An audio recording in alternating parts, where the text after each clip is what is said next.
Dear students, welcome to Gates Measures. आज की इस वीडियो में लेके आया हूं recruitment notification by Indian metrological department और ये नोटिफिकेशन के अंदर मैं लेके आया हूं पोस्ट साइंटिफिक असिस्टेंट की। बहुत ही अच्छी जॉब्स है, बहुत नंबर की अगर हम बात करें तो वहां पे नंबर ऑफ पोस्ट भी आपकी काफी अच्छी है। More than 990 number of post, आप कह सकते हो कि अप्रोक्सीमेट 1000 वैकेंसीज जो है वो लेके आया है। टेक्निकल जॉब है। यहां पे देखा जाए तो साइंटिफिक असिस्टेंट का सबसे पहले मैं आपको बता दूं कि इनका काम क्या होता है।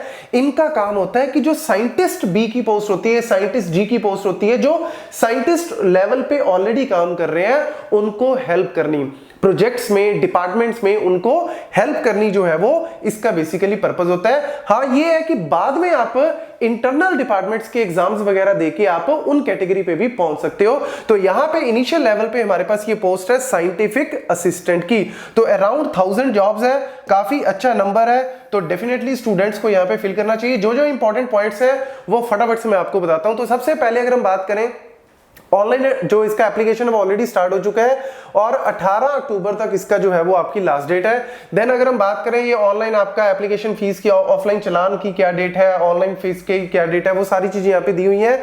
मेन चीज यहाँ पे क्या है, आपका जो टेस्ट होना है, क्योंकि रिटन एग्जाम यहाँ पे होगा और वो रिटन एग्जाम का यहाँ पे देखा जाए तो डेट इन्होंने मेंशन नहीं की है, इन्होंने यहाँ पे मेंशन कर दिया है मंथ दिसंबर। तो देखा जाए तो अप्रोक्सीमेट मान के चलो कि लास्ट डेज जो है दिसंबर के उसी में ही होने के चांसेस है। तो आपके पास तैयारी का भी अच्छा मौका है। तो यहां पे ये सारी कहानी मैं एक बार फिर आपको बता दूं कि इंडियन मेट्रोलॉजिकल डिपार्टमेंट, जिनका मेन पर्पस क्या होता है, वेदर फोरकास्टिंग से रिलेटेड, जो प्रोएक्टिवली वर्क करते हैं रादर देन रिएक्टिवली, मतलब चीजें होने के बाद, प्रॉब्लम होने के बाद नहीं, वो प्रॉब्लम होने से पहले ही प्रोएक्टिवली काम करते हैं। तो वहां पे जो है वो आपकी जॉब रहने वाली है।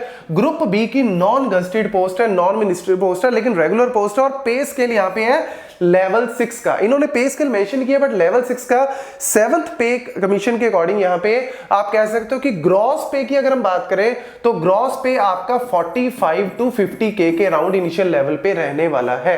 ठीक है, इन हैंड ऑब्वियसली कटा के थोड़ा कम कह सकते हो, बट फिर भी इनिशियल लेवल पे बहुत अच्छी जो है आपके यहां पे जॉब है, क्योंकि ये जॉब जो है वो जल्दी जल्दी निकलती नहीं है। देन अगर हम बात करें यहाँ पे वैकेंसीज की, जैसा कि मैंने बताया अराउंड 990 जो है वो ऑलरेडी इन्होंने बताया, ऊपर नीचे जो है वो हो सकती है बट इतना तो तकरीबन रहता ही है। तो आपको अच्छे से इसकी प्रिपरेशन जो है वो करनी होगी। बाकी की कहानी आप चेक कर सकते हो कि क्या है, क्या एज लिमिट, ये वो मैं आपको थोड़ा सा यहाँ पे इसको दिखा देता हूँ।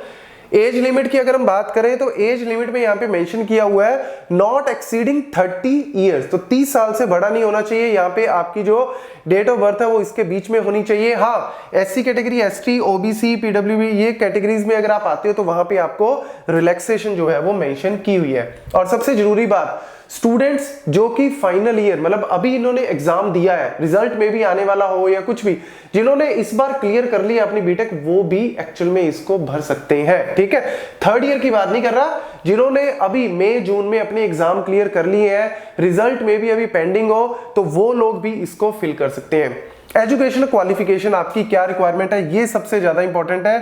तो यहां पे मैं आपको बताता हूं, बैचलर डिग्री इन साइंस, पहले तो बीएससी, क्योंकि मेट्रोलॉजिकल डिपार्टमेंट तो यहाँ पे फिजिक्स का तो मेन इंपॉर्टेंट काम है ही है, लेकिन साथ ही साथ bachelor degree in computer science information technology भी आपकी, इवन कंप्यूटर एप्लीकेशन वाले भी भर सकते हैं क्वालिफाई। अगर इसके अलावा diploma in electronics and telecommunication engineering from a recognised institute, वो भी इसको फिल कर सकते हैं। यहाँ पे नोट 1 में क्या बोल रहा है, 60% मार्क्स की बात करें। नोट 2 में क्या दिया हुआ है, क्वालिफाइंग डिग्री और diploma referred above must be 3 years, +2 के बाद जो है वो 3 साल का ऑब्वियसली होना चाहिए। ये सारी चीजें आप अच्छे से इसको रीड कर सकते हो, इसमें ज्यादा बताने वाला नहीं है। मेन आपका आता है कि जिन्होंने भी BTech computer science information technology, BSc, लेकिन उसमें जो है वो फिजिक्स जो है वो आपका मेन सब्जेक्ट जो है वो होना चाहिए। देन एप्लीकेशन फीस की बात करें तो एप्लीकेशन फीस भी आपकी बहुत ज्यादा नहीं है, एप्लीकेशन फीस भी आपकी 100 रुपीज है, क्योंकि आजकल बहुत सारे फॉर्म निकलते हैं, फीस 500 से कम कहीं पे होती नहीं है, 500, 1000, 1500 तक। तो यहाँ पे फीस भी बड़ी जेन्युइन रखी हुई है, 100 रुपीज है। और अगर हम बात करें फीमेल कैंडिडेट्स के लिए, और स्पेशली अगर हम एससी एसटी कैंडिडेट्स के लिए बात करें, या फिर इसमें डिसेबिलिटीज में बात करें तो उनके लिए एग्जम्प्टेड है। ठीक है, तो फीस का भी कोई ज्यादा इतना दिक्कत नहीं आने वाली। देन एग्जाम, जो आपका एग्जाम होगा उसके बारे में जानना बहुत जरूरी है, क्योंकि एग्जाम की प्रिपरेशन आप आज से अभी से स्टार्ट कर दो।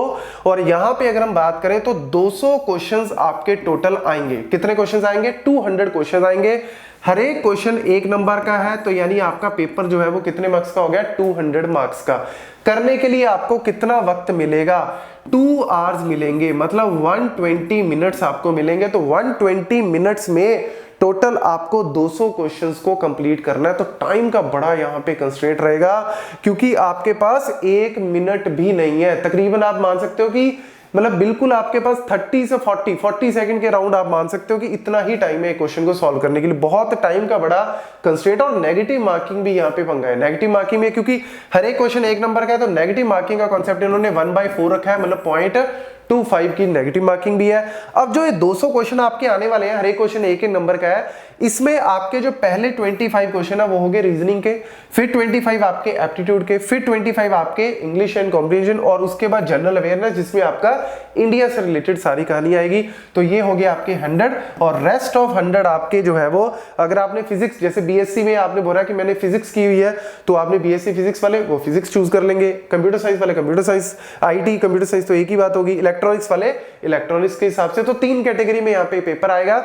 मतलब जैसे अगर आपने कंप्यूटर साइंस और आईटी से हो, तो आपके 100 क्वेश्चन सारे उसी से रिलेटेड जो है वो आएंगे। तो इसीलिए अपनी तैयारी जो है वो इस तरीके से करना, ताकि आपका जो है वो पहली बार में ही जो एग्जाम जो है वो क्वालिफाई होना चाहिए। देन अगर हम बात करें सिलेबस की, तो जनरल अगर हम बात करें यहाँ पे रीजनिंग, एप्टीट्यूड, ये सारा सिलेबस तो जनरली सेम ही होता है सब जगह पे। आप एक बार अपने आप चेक कर लेना। एप्टीट्यूड का, रीजनिंग का, इंग्लिश का वो ऑलमोस्ट सेम ही होता है। फिजिक्स का यहाँ पे जिनके लिए फिजिक्स है वो करें, लेकिन मैं तो कंप्यूटर साइंस का बंदा हूं, तो इसलिए मैं कंप्यूटर साइंस और इंफॉर्मेशन टेक्नोलॉजी का ही आपको बताता हूं। तो कंप्यूटर साइंस की अगर हम बात करें तो पहला टॉपिक है related to the operating system. Operating system की पूरी डीप में कहानी आपको जो है वो पता होनी चाहिए। ईच एंड एवरी टॉपिक, चाहे मेमोरी से रिलेटेड बात कर लो, आर्किटेक्चर से रिलेटेड बात कर लो, इवन उसके साथ साथ ऑपरेटिंग सिस्टम के अंदर जितने भी आपकी मेमोरी एलोकेशन, ये वो क्वांटिटीज, नॉन, सब कुछ मेमोरी से रिलेटेड आपका ये सारा जो है वो ओएस का ही है। यहां तक ओएस ही चल रहा है। उसके बाद आ जाता है जी आपका यहाँ पे असेंबलर का टॉपिक। असेंबलर के बाद यहाँ पे उसी में इन्होंने एनक्रिप्शन के बारे में थोड़ा बहुत पूछा हुआ है, ऑथेंटिकेशन, एनक्रिप्शन, ये सारा आपका वही कॉन्सेप्ट आ गया ऑपरेटिंग सिस्टम का। और देन अगर हम बात करें प्रोग्रामिंग में, इन्होंने फोर्ट्रन, सी भी लिखी हुई है, यूनिक्स भी लिखी हुई है, C++। तो इनमें से आप मान के चलो कि कुछ कुछ क्वेश्चंस तो डेफिनेटली हर एक प्रोग्रामिंग में से आपके आएंगे। बेसिक्स ऑफ कंपाइलर भी मेंशन किया हुआ है। Then database management system. Syllabus बहुत ज्यादा नहीं है, सिलेबस बिल्कुल जेन्युइन सिलेबस है। और ऑब्वियसली यार देखो 120 मिनट में 200 क्वेश्चन करने हैं, तो मान के चलो कि अपने आप में आपको टाइम जो है वो बचा के बहुत जरूरी है रखना।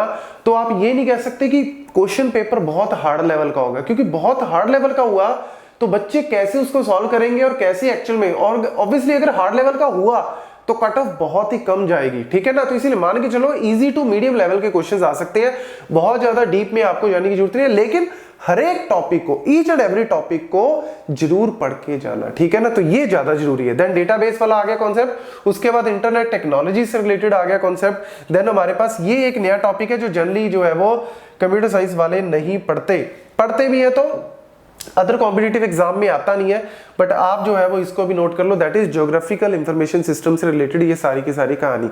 तो ये आपका जो है वो 100 मार्क्स का पेपर यहां से, और बाकी 100 जो है वो मैंने पहले बता दिया। तो ये पूरी कहानी जो है वो आपको इसमें पता लग जाएगी। तो ये एग्जाम की मैं लास्ट में यही कहूंगा कि डेफिनेटली आपको फिल करना चाहिए, क्योंकि इसमें फीस का भी कोई ज्यादा क्राइटेरिया नहीं है, सिलेबस भी इजी है। तो definitely you should go for it. Thank you.